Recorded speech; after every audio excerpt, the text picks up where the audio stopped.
Comment choisir les croquettes de ton chat? Il faut déjà qu'elles correspondent à son stade de vie. Des croquettes chatons jusqu'à 1 an, ensuite des croquettes adultes et à partir de 7 ans, maximum 11 ans, des croquettes seniors. Là, je vais vous parler uniquement des chats adultes. Il faut qu'elles correspondent à son niveau d'activité et également à s'il est stérilisé ou non. Par exemple, pour un chat d'intérieur stérilisé, on va privilégier des croquettes à faible apport calorique. Donc environ 330 à 360 kcal pour 100 g de croquettes, voire même inférieur à 320 si votre chat est dans un état d'obésité.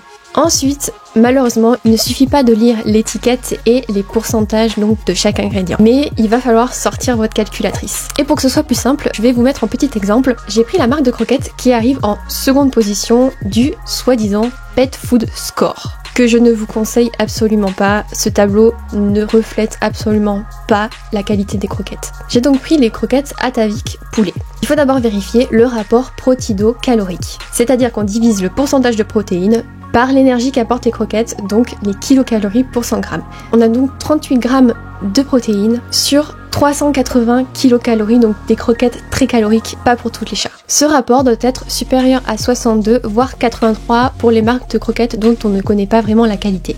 Ici, on voit qu'il est à 99,50, donc ça a l'air d'aller. Sauf qu'il faut également calculer le rapport protéines sur phosphore. Et ça va nous donner une indication sur l'incorporation d'os dans les croquettes. Si on est inférieur à 25, il y a une très forte incorporation d'os. Et si on est supérieur à 35, ça indique qu'il n'y a pas trop d'os dans la recette. Le problème ici, c'est qu'on est à 31, donc entre les deux, et qu'on ne peut pas vraiment conclure sur la qualité. On va ensuite regarder le rapport calcium sur phosphore. Il doit être compris entre 1 et 2, ce qui est le cas ici puisqu'on est à 1,17.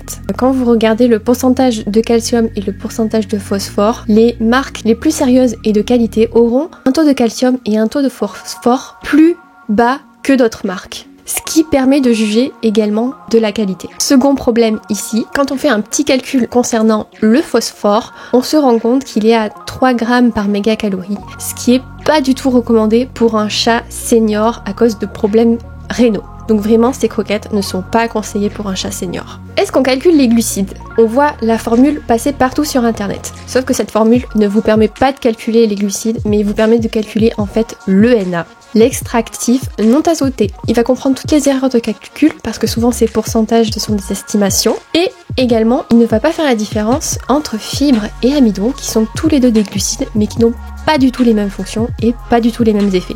Donc en fait, ça ne vous indique rien du tout de calculer ce pourcentage de glucides. Ce qu'il faut que vous regardiez également, c'est la fiabilité de la marque, c'est-à-dire si elle analyse ses produits à la sortie sur chaque lot. Ça, c'est vraiment un signe de qualité et de sérieux. Si elle fait du marketing mensonger, c'est un long sujet, mais par exemple, si vous voyez un beau filet de viande sur le paquet de croquettes, c'est tout simplement interdit parce que jamais vous ne retrouverez un beau filet de poulet comme ça dans l'alimentation des chats et des chiens. Il y a plein de petits détails comme ça qui sont en fait de la publicité mensongère mais qui nous, au contraire, nous rassurent alors que c'est complètement interdit. Faites attention également, ça c'est quelque chose que vous allez pouvoir regarder sur l'étiquette, si la marque fait du splitting, c'est-à-dire décomposer les aliments en différentes catégories pour les faire reculer sur la liste des ingrédients. Et également, faites attention quand on vous indique frais, poulet frais, évidemment ça va fausser les pourcentages. Par exemple sur ces croquettes Atavik, on vous met en premier poulet.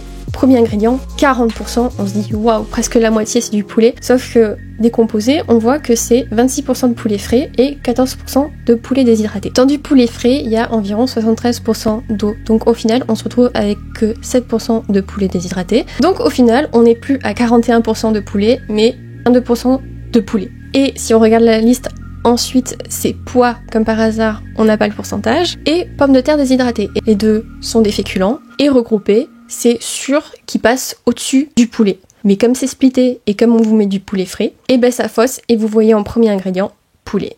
Donc vraiment, c'est beaucoup plus compliqué qu'on ne le pense, malheureusement, d'analyser une étiquette. Bien sûr, il y a plein d'autres vérifications à faire, mais ça risquait d'être un peu trop long, et déjà ça vous fait beaucoup d'informations dans cette vidéo.